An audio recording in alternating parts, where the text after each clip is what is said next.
Hello, listeners. Welcome to Freelance Friday with Vaycasey, a podcast all about freelancing through the opinions and experience of a current full-time freelancer. And today's episode is one from a series of interviews with members from Weld. Weld is a collaborative workspace. They have a location in Nashville, and there used to be a location in Dallas where I was a member at for 4 years, and really helped me get my freelance business going and kind of get into that world. During my time there, I learned a lot, and I made a lot of great relationships with some incredible creatives in the Dallas-Fort Worth Metroplex. And so I decided to reach out to a few of them to see if they would be interested in doing interviews, and graciously and gratefully they accepted. And so these few episodes are going to be those interviews with them. And so today's interview is with Matt Johnson. He is a local filmmaker, specializes primarily in weddings, but also has garnered quite a following on YouTube in regards to how to shoot wedding videos and other film video-related things. Matt, thanks so much for coming on today. I always had a pretty solid connection with Matt from the time we met because, as you'll see in a moment, he has a pretty substantial beard. And if you've ever seen any old photos or videos of me, my beard used to be almost as long as his, not quite. And so being bearded brothers, we kind of had that initial spark of a connection from the get-go. Matt's always been a really big inspiration to me. His work ethic and just being driven and really being able to focus in on an area of expertise when I've had a hard time doing that sometimes myself. Anyway, without further ado, here's the interview with Matt. I'm just going to be standing here like this the whole time. This feels like velvet to you? Yeah. It's very soft and velvety to the point of maybe like, ooh. It's a weird texture thing. I don't know. Not everybody like all textures. Yeah. This is how close do I need to be to this thing? Right up on that, buddy. So just Right eating it. Yes. Hello. Yes. Okay. I can do that. Okay. You want like a stool or something you can put your hands on, or like? No, I'm fine. I'm really okay. I never thought that the tablecloth would have I know. I'm weird. I'm really guessed a problem having a problem with my tablecloth. We've got Matt Johnson on the podcast today. Do I look at the camera too? Kind of. So Okay. see the way I made the table? It's like angled, so we can kind of like look at each other and look at the camera.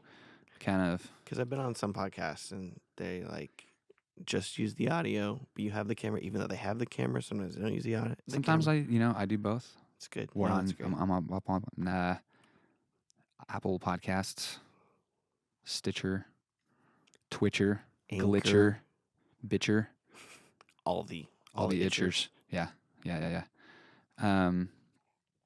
Yeah. So some of you might be wondering, who is Matt? This is him right here. This is me. Yes. So, dude, what have you been up to, man? So first off, I know Matt from Weld, and if you've watched the show, listened to the show at all, you've heard me talk about Weld probably in just about every episode. Yep. And majority of the people that I've had on the show so far are people that I met there, and I've got a lot more coming. So we're going to be talking about Weld a lot. Yeah. Rest in peace. R.I.P. Weld. It's been about a year almost, and I actually miss it quite a bit more than I thought I would sometimes. Very sad year. I haven't talked to Matt. We haven't hung out or really caught up since then, I don't think. So what have you been up to? Oh man. My life now is composed of either making wedding films or making YouTube videos. And whenever there was Weld, there was a component of Matt's going to Weld to hang out with people, but now that's like gone away. So now it's just Matt's either off filming weddings, which I just shot one this weekend that was outdoors in 104 degree heat, something like that. Like, No thanks. yeah, it was pretty gnarly. And now I'm working on, it's either weddings or YouTube videos, so it's pretty nonstop. So Matt is a bit of a YouTube superstar on the rise. I think you just hit 100K followers or subscribers on YouTube, right? Yeah, it's been pretty meteoric. It's been really, really awesome. Don't be sleeping on Matt. Basically, Matt's a very unassuming guy, cool guy, chill guy. He, honestly, we have never really like hung out or talked a lot, and like I said, it's been a while, and so seeing this stuff on YouTube, and I'm just like, oh man, he's getting stuff done over here. What's that process been like, man? Yeah, it's something I've definitely kind of fallen into, I would say. Unlike a real job or something like that, I feel where it's like, I'm going to go out and do this. I feel like some of the best creative things just kind of happen naturally. And for me, I was making wedding films, very happy doing that. Occasionally making little blog post educational stuff, very minor. And then in 2015, late 2015, about October, a friend of mine said, "Hey, you should start making educational stuff. You know a ton, you've taught me a ton." And I was like, "Okay, fine. I'll just try like doing a camera review like Philip Bloom does or something like that." And I did this camera review and that just like took off. And it's got a couple 100,000 views now. People really like it. And so that was kind of the starting catalyst of me going from getting like 50 subscribers a month or something like that to just this growth of, oh my gosh, I'm getting like 1,000 per month. This is nuts. And that's how it was for like a year. And then that number changed to like 5,000 per month. And it's been just kind of, oh, And that was originally just from one like video, like camera review video. yeah, one Interesting. camera view. Yeah. And then there was I was seeing that there was a gap in the educational space, especially for wedding filmmaking educational content, because I'm sure you've seen this in other aspects of filmmaking too. There was a big, I feel like in the late 2000s, it was all conferences. We got to go to conference, got to go to workshop, Right. got to go learn in some hotel ballroom somewhere. And so they'll do like some traveling event of education. And YouTube has completely changed all that. Like, why would you go to some conference when you can just sit in your house and just watch some dude ramble about something, then learn something? So, I mean, I think unless you're wanting the like hands-on or like meeting with other people in person, which I feel like there is a lot of value kind of to that. But hey, I drove to all the your way down point, here. like there's a lot more. It's a lot more streamlined Yes, definitely. when you're streaming online. Everybody's lazy now. Like people even do this. Like I'll be talking to my wife and I'll be like, "We could go to Redbox." She's like, "Ugh, I don't want to leave the house." So I'm like, "Yeah, it's true. We should just stream it here. Like I'll pay the extra like $2 to not have to leave my house. This is a good deal." So, with your YouTube stuff now, what you just doing educational stuff, or what's? I've seen a couple of your videos. I'm really bad about watching other people's content. I'm getting better. Don't sweat it. Don't sweat it. No, it's okay. I haven't listened to your album yet, so It's okay. don't hate me. I don't hate you. Um, Not yeah, too much. I feel like for me, it's especially with YouTube and stuff, it's kind of am I either editing wedding films or am I editing YouTube videos? And the benefit of editing wedding films is that they give me credibility for the YouTube videos because my YouTube videos are about how to get better at wedding filmmaking. So if I show, here's a competently made wedding video, people are like, oh, good, this guy's competent. Let's watch his educational stuff that's clearly competent. So it kind of works together in that way. Do you ever? It's been 3 years you've been doing the educational stuff, right? 2.5, 3, yeah. Have you ever felt like you've reached a point where you're just kind of like rehashing the same stuff, or like you get caught talking about the same stuff over and over, or is it? What's that like? A little bit, but only because in the past few months, I have been asked to speak at a conference. So I spoke at this B&H conference in New York City, the Depth of Field conference for photographers and filmmakers in the wedding industry, which is really cool. And initially, I was like, what do you want me to talk about? Because it's just, I can talk about whatever you want kind of thing. And they said, hey, we really love this video you made about audio a while back. We would love if you could just talk about audio. And so that was kind of a rehash in the sense of it was me talking about a lot of the stuff that I talked about before, but it was updated for 2018. Here's new gear, new equipment, but like at the same time, yeah. Right. So then, so with making new stuff, new educational stuff, or new YouTube videos, where do you pull from for like what kind of stuff? Because like part of the reason we talked about this a little bit before, some of the trouble I've had with the podcast is that I wanted to do something educational and thinking like, and hoping to get a lot of interaction, people like kind of giving feedback like, oh, I want to hear about this stuff. And that just didn't happen.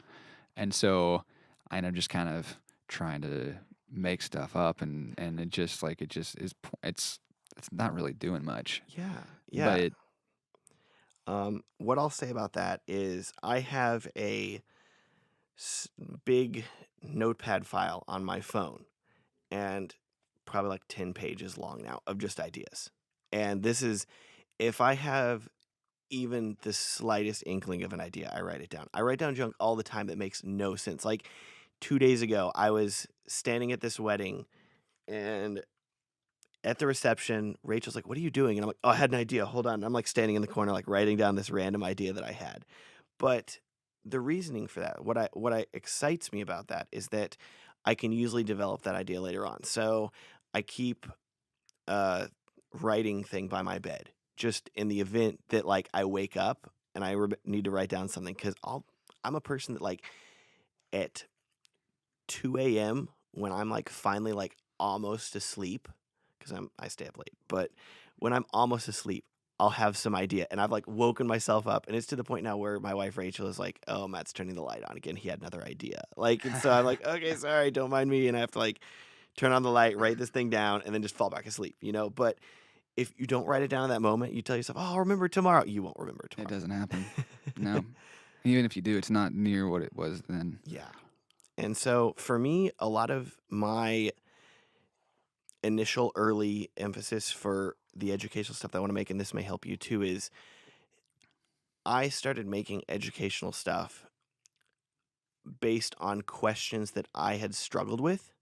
So for me, there was when I was early starting off, like I wasn't sure about export settings for videos, for example. Like that is a black box of you edit your video and then you get to the point where it's, oh, I need to actually export this thing. And you open up the media export thing, it's There's just so this, much there. it is a, I'll admit that years and years in, there's still so many things in there that yeah.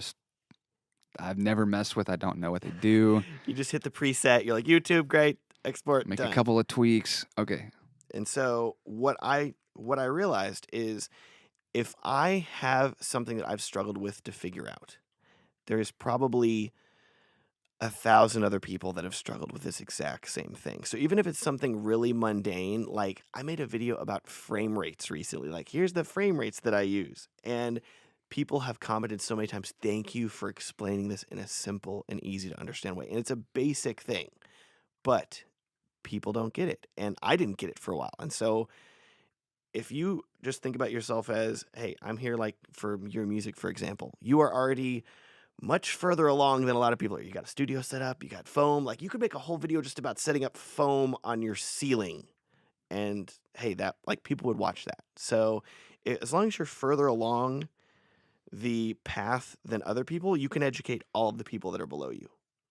And that helps. I find it fascinating that with as many people as there are in the world and all the videos and all the stuff out there, that there's like still lanes for new content like that to be made, because at some point it just feels like, oh, so many people have done this before, but I keep having to remind myself that it's like, yeah, it's not a matter though necessarily if somebody's done it before. It's a matter of who's the one there whenever that person's looking for it. Exactly. I've heard the term, and I've said this a lot. The riches are in the niches, they say. And what I mean by that is that the generic content has already been filled. You know, how to make video, like that's just sort of Right. generic video product thing. How to record song, like there's a billion searches for that, but the top people have already taken that spot. But if you are saying how to record video in basement studio, like you get start getting like really specific. Like for me, it's not how to make a video, it's how to film a wedding, which is a far greater niche of probably only like a couple 100,000 people in the world versus like a massive, community of filmmakers in general. If you get down to that niche, suddenly you have a lot more people that are interested. So there's this guy, Graham Cochran. I don't know if you've listened to him before. I've not. He has a site called The Recording Revolution on YouTube, and very popular guy, a couple 100,000 subscribers. But he also has a massive email list, and he has all these educational stuff. But his whole focus for educational content is how to record studio quality audio in your own home. That's a far greater niche than just record audio. Yeah. Yeah, that is. What Okay, let's talk about your freelancing a little more.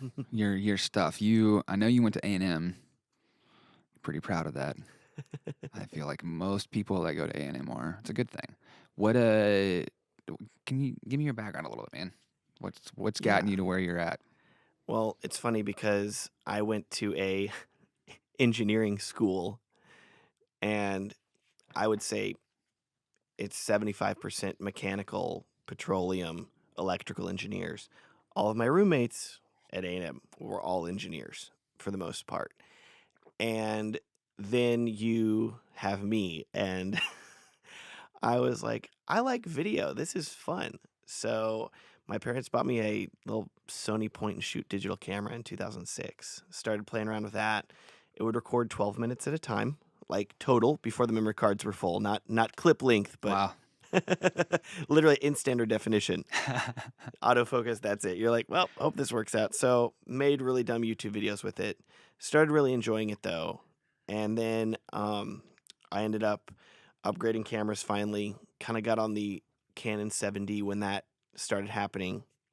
Started making more and more videos, and people started to say, hey, will you come and film my wedding? And I said, oh, okay, great. So that was kind of the catalyst there. But what's funny is that at the time at A&M, when I was starting to do video, there was only 5 other people on campus doing video, if that were pursuing it professionally in a sense.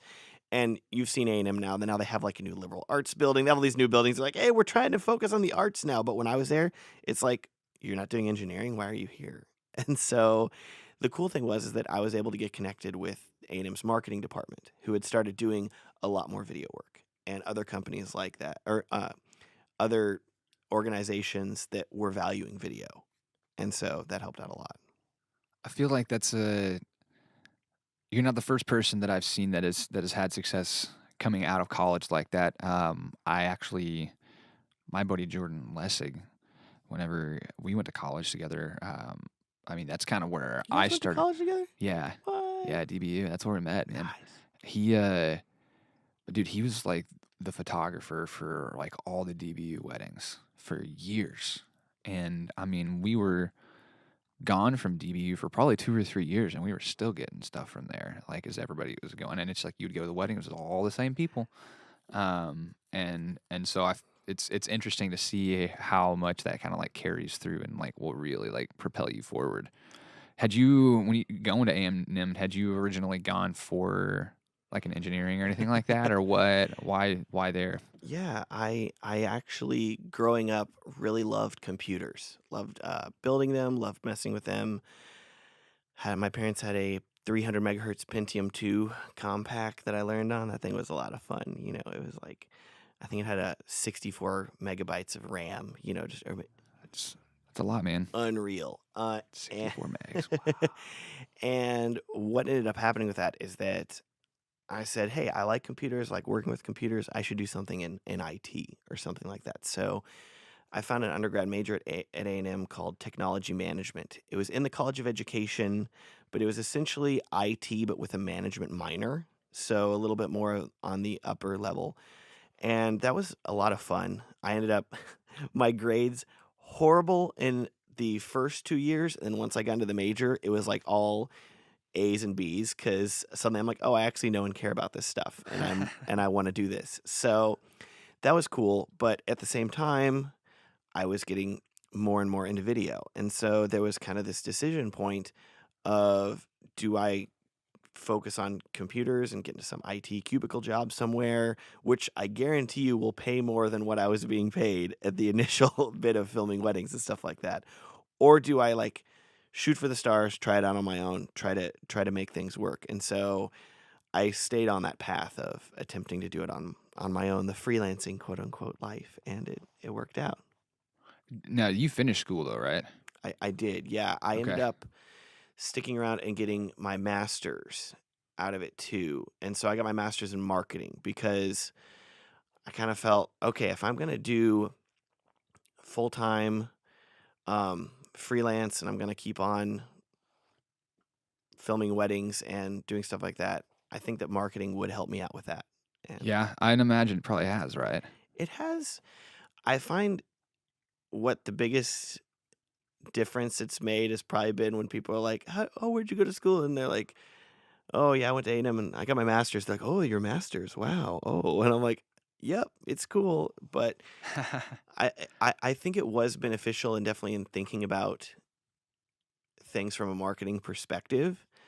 At the same time, some of the classes were definitely like, "We're gonna learn about magazine marketing," and you're like, "Magazines aren't a thing anymore," you know? So I feel like that, and that's true of most like colleges, is that they're still as as the internet has taken over, things have become more and more internet focused, but all the educational stuff is still catching up to that a bit. Yeah. In hindsight, going back, are you glad you went to college? Would you recommend doing it? Is it something you feel you would have been better without, or that you could have like stopped earlier or whatever? I think that whenever I have kids, I'm not going to require them to go to college. And reason being that if they feel like they could do better self educating through even heck watching YouTube videos or something like that, or if they find that they want to pursue a trade or something like that that has a different sort of educational look, I think that that is a great option, especially considering how expensive college is now. I was very blessed to have parents that helped pay for a lot of my college, so I didn't have to worry about that as much in terms of student loan debt and things like that. But I think that the price to what you get out of college, especially in the current market, isn't necessarily there where it was before. And I'm not going to require my kids to do that. So the freelance stuff, you've been doing it full time for how long now? Oh man, it's been I graduated in December 2011. So if we consider like college being the shallow end of the pool where you still have a little bit of like, I feel like you have the excuse of I'm a student. No, no, he's a student. Don't like, oh, it's okay. Like he's just it's you He's just kind of getting into it. your It's training wheels. Yeah. And then December 2011 hit and I was like, "Oh, I'm graduated now." And all these people at A&M who were all going off to big marketing jobs and things like that. I was over here like, "Hey, I'm going to do my own thing." And so they have this spreadsheet that lists all of the names and contact info and jobs of all of the graduates of the marketing program at A&M. And mine just says entrepreneur under my section. Like, "Oh, well, thank you. Yes." I feel like that's the term I feel like freelance and entrepreneur, you can they're not like the exact same, but if you're running your own business, then you're technically an entrepreneur. So it's like, oh, hey, okay, cool. But I jumped in. I said, all right, I'm graduating. I'm going to do this, and it worked out. what do you think have been like some of the most valuable lessons that you've learned, like for a new freelancer, somebody that's like just starting out, Oh my gosh, dude. or maybe they've even been like in for a year or two, but they're still like at that because it takes years to get to a point where you're really kind of like consistently starting to see solid work and Years, different stuff. I mean, I'm 5 years in and I'm still feeling like I'm not quite there yet. totally, totally. I would say that the biggest thing for me was sitting down and figuring out my cost of living, which I didn't do for like a year. And if you don't do that, what you run into very quickly is, do I have money for rent? Do I have money for food? And so I'm a person that doesn't enjoy math. I don't like looking at numbers. So I'm like, I don't want to have to go through this. No, dang it. But if you don't do that, then that's where it's going to come back to bite you. So one thing that I do, and I encourage a lot of other people that I consult with that consult with me that ask me questions about like when they're getting starting out in wedding filmmaking or honestly any part of filmmaking is figure out your fixed costs, your cost of living, and then make your decisions about what to charge from that point. So that way you're not actually losing money, or even worse, paying clients for the privilege of filming or working for them.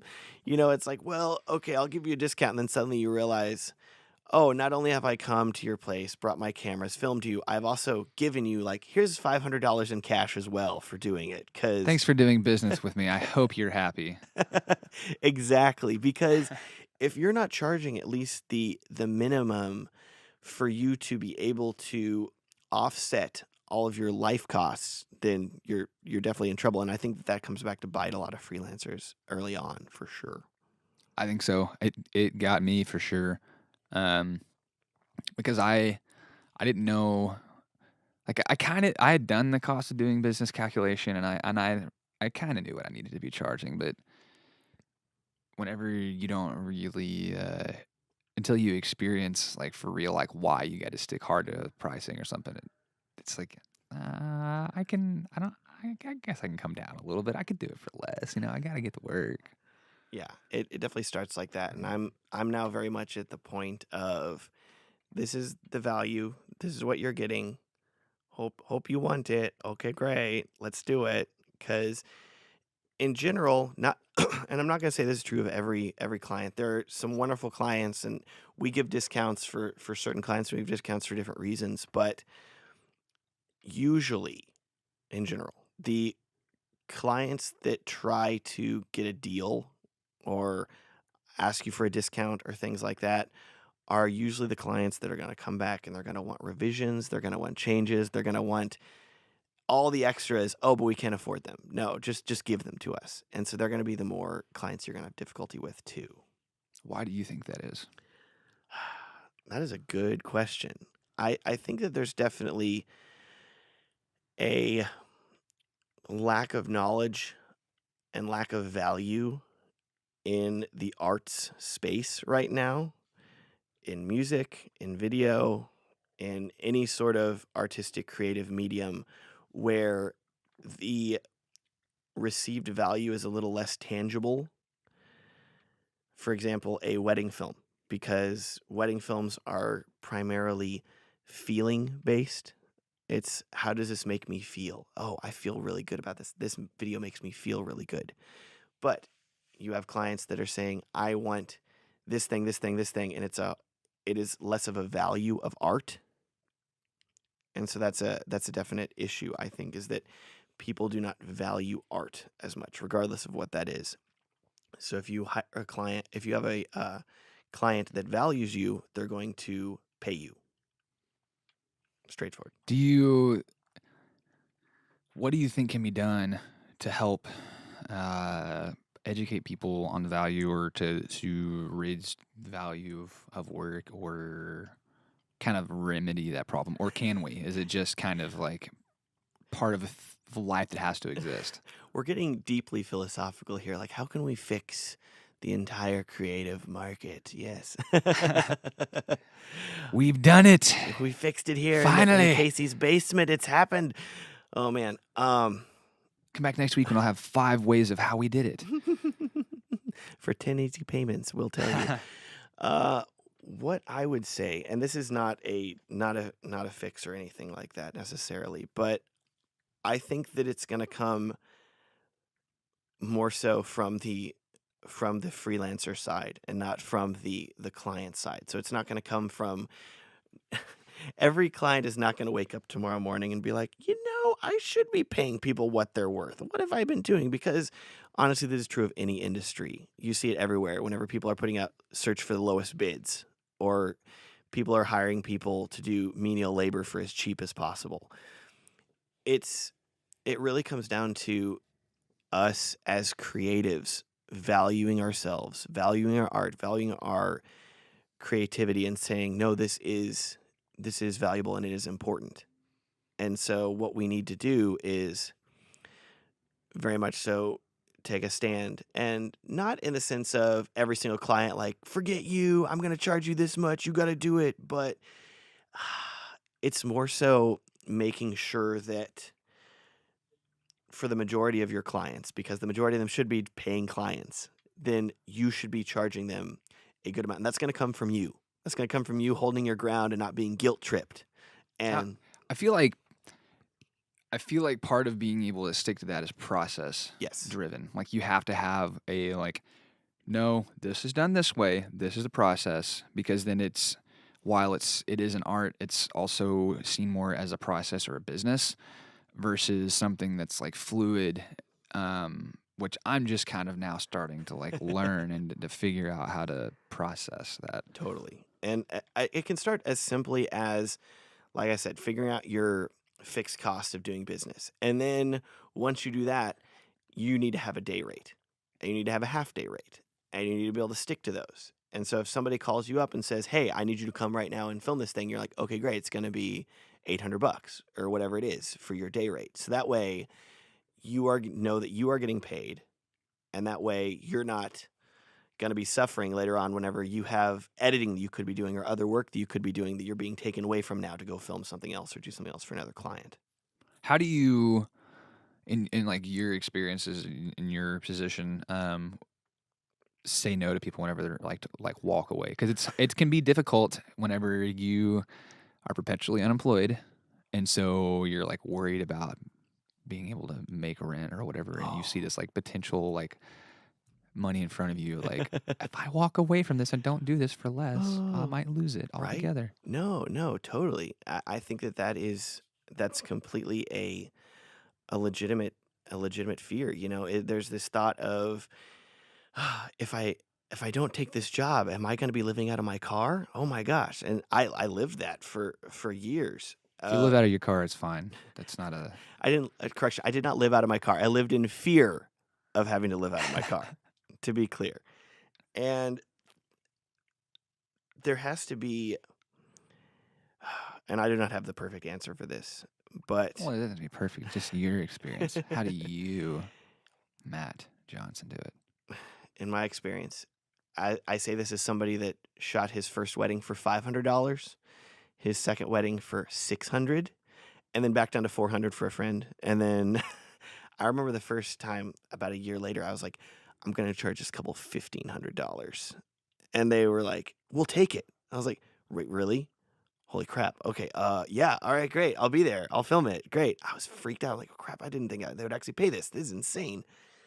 What I mean to say by all that though is, if I have a kind of philosophy that I follow in terms of if I'm going to take a job or not, and this all kind of ties in, I think, with how you can decide on whether this is a good gig or not, and if you should take it and how you should charge and things like that. Because I don't feel like I have the perfect answer for like, here's how to fix here's how to fix and charge like this much, even if things are scary. But like, my general philosophy for how I take gigs is I consider three aspects. I consider, is this a good person?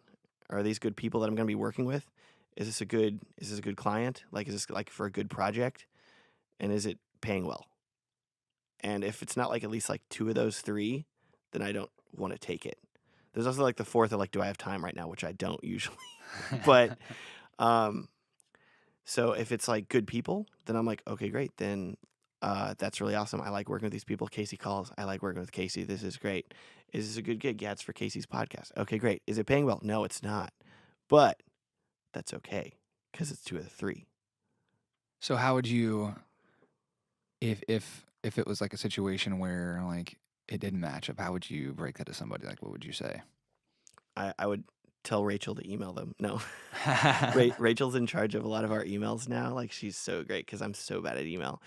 And so she'll be like, I don't know, like we're like, I don't know if this couple's the perfect fit for us. It's like, all right, you go tell them, babe, love you. Like I'm like, oh no, I like we'll both usually be on that phone call if we need to be, or um, if we have to break it to like somebody and say no, usually we will always attempt to make sure that we offer them alternatives.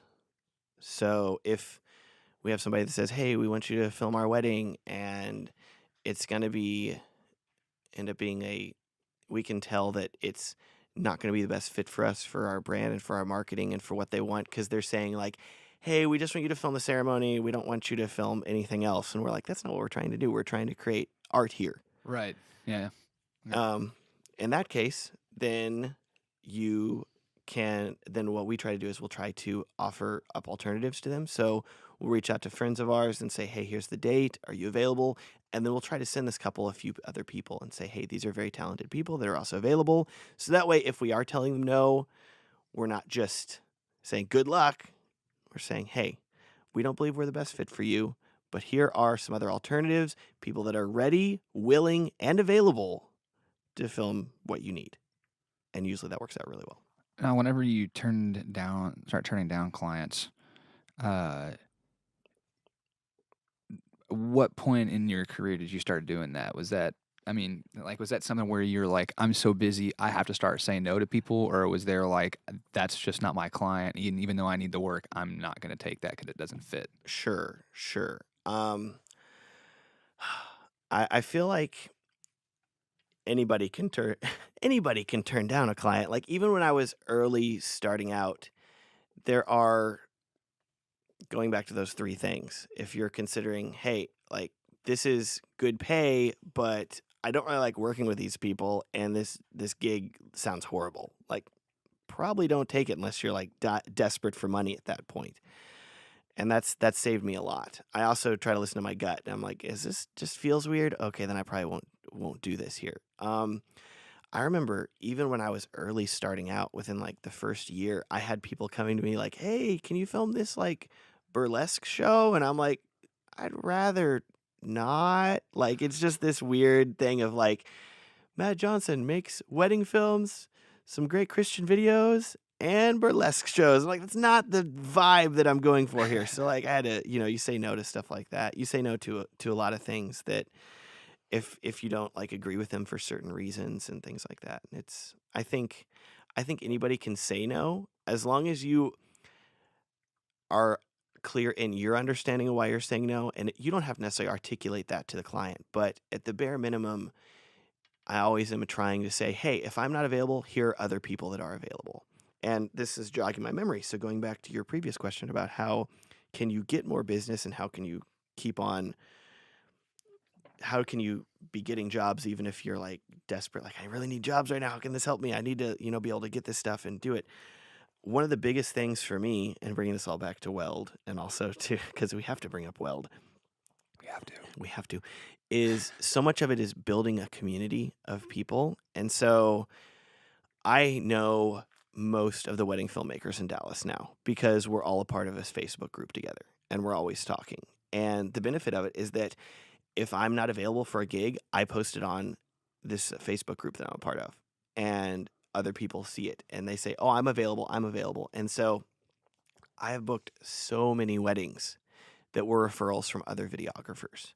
So if you're out there and you're trying to build your business and you're saying, I'm not getting any gigs, nobody knows who I am, start a Facebook group of other, if you're in a small town, start a Facebook group and like meet other videographers in your town or other towns around you. Start a group, start meetup, start hanging out. We had a meetup last month and it was awesome. Just when I say we, it's me and like other videographers in Dallas. It was a weird like hangout of like, tell us your worst wedding stories. Everybody's like standing around just telling wedding stories. It was so much fun. But like by building that community, you're going to be able to get a lot more business than you would otherwise. What else do you think is important? I mean, is there anything else we haven't covered for new freelancers? That's a broad Stuff's just question. yeah, it is. Super broad. Casey gets real close to the microphone. Tell me your feelings. How do you feel about, cheap gear versus buying good gear on credit? Ooh. My biggest recommendation to anybody if you are starting out, you're not sure about certain gear, you're trying to like considering going into debt to purchase gear, I would not recommend going into debt, first of all, because gear is changing so quickly, especially in the video world. It's the amount that video quality has changed in the past decade is insane. And if you went out and bought like a $20,000 Red camera or something like that starting out, like it would not be doing nearly as well now, considering how much the technology has improved, for example. So I would not recommend going into debt for gear that is going to be obsolete relatively quickly, especially with how quickly things are changing. Everybody's like, you got to be 4K now. You got to upgrade, got to upgrade, got to upgrade. So my biggest recommendation is to rent and build that into your costs and say, hey, like I just need to rent this camera. I have a friend of mine, he shot weddings for years. He always rented. He never bought a camera. He would just rent cameras, have them shipped in, shoot the wedding, be done. It was great. And that renting has saved me so much money because I'll go in to a thinking I'll go into, some new piece of gear will come out and I'll say, oh my gosh, like these new lenses are incredible. Those Zeiss Milvis lenses came out, really awesome, beautiful image. I rented them, hated them. No fault of them. Gorgeous lens, amazing, but really heavy. And the focus throw, you had to rotate your hand all the way around and then like rotate it again all the way around to get. So if I needed to rack focus on anything, it was like a 2 rotation thing. Great in cinema, not so great if you're trying to rack focus quickly at a wedding. So for me, I was like, hey, instead of me spending a couple $1,000s on these lenses, I only spent like $100, and now I know that I don't like them. So then, like, say, I mean, do you feel like there's a point where it's like more beneficial to go ahead and buy it? Like, if you're renting something a whole lot and you're like, look, I'm using this, I should go ahead or would you just say go ahead and keep renting it until you can afford to buy it straight up? definitely, I would say rent if it's over like $1,000.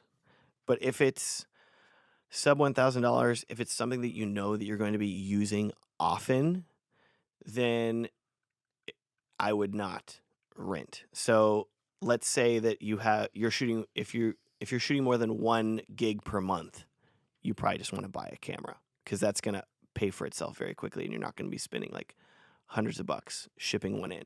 But before you purchase that camera, rent it once, make sure you like it, and that it works well. Because I have people ask me all the time. They say, Matt, I want to buy an A7 III. Oh, no, but I want the GH5. What should I buy? I'm like, rent both of them, see how you feel, because they're both very different cameras, and it's going to feel different. And a lot of that is very subjective. For sure. Definitely. Especially in the wedding. People go like, Nikon or Canon, which one do you think's better? I'm like, it's like Ford versus Chevy. It's like they're both great cameras. They're both great companies. They do basically the same thing. It's a matter of which one do you prefer. But Sony's better. Did you know I got an A7S II? Really? Yeah. I bought that kit of Rokinon Semi Primes. Very nice. Very nice. I still have the Canon though. Hey. I almost jumped ship. But I'm straddling the two worlds right now. The Canon, Sony, and then shooting this on an iPhone X. Yes. The X has been pretty incredible. Yeah. I'm a big fan of it. I like it. Anything else before we wrap up, man? I've had a great time. It's been really fun. You need to grow the beard out longer again. I've been thinking about it. You were my inspiration. Really? At Weld starting out, I'm like, man, Casey's got it long. I could do it long too. I should keep going. How long have you been growing that out for now? 2012. You haven't cut it at all, really? I've cut it. I had to get married, so I had to cut it down a lot. And then I had to, if I don't trim it, it goes out horizontally, not vertically, so it looks real bushy. So I have to keep it. I'm like, grow down. It's like a topiary. You got to shape it. I feel like is it still growing down more, or is it kind of at like a terminal length? It's still growing down. What's weird is that the hairs are quite curly, so it actually goes down. Like I'll find hairs down to like my belly button. Sometimes like, where did that one come from? What is going on? Like it's super. It'd be a lot longer if it was straighter. Yeah, I felt like mine the last time I did it was like 3 years before I'd cut it, since I'd cut it, and it just like I felt like it stopped growing. Which is part of the reason I was like, all right, I'm done with this, I think, for a little while. I remember that. You came in and it was like, who is this dude? Like, I have no idea who that is. Like, nobody recognized you. It was pretty hilarious. It was pretty hilarious just to be like, just walking around and welding, just like owning the place. And people like, who is this guy? The problem for me is that I feel like people listen to me as a quote unquote authority on YouTube in very small niches of wedding filmmaking, for example. But I feel like a little bit of it comes from the beard, and like, oh, this guy seems a little older, a little more distinguished, maybe. But if I shave, people are like, who is this teenager trying to tell me what camera to buy? And I'm like, He looks too clean cut to know what he's talking about. He needs grit. he's too young. What is this? Dang it. So, also, like, the beard kind of has a personality of its own now, considering that a good 20% of the comments that I receive are just beard related in some way. So I feel like I can't shave it now. Without the beard, who was Matt? Who would Matt be? Who was Matt? Who is Matt? That's what will be on my gravestone. Who was Matt? I'll make a, because I already have whoismatt.com. I'll buy whowasmatt.com and I'll make it a funeral site whenever I, in memory of Matt Johnson. Somebody make that happen. If I don't do that, thank you. I feel like it'd be very comical and very lighthearted. Oh, yeah. When we got married, I did whoisrachel.com. I just got to keep it going. Got to. All right, man. Well, thanks for coming on.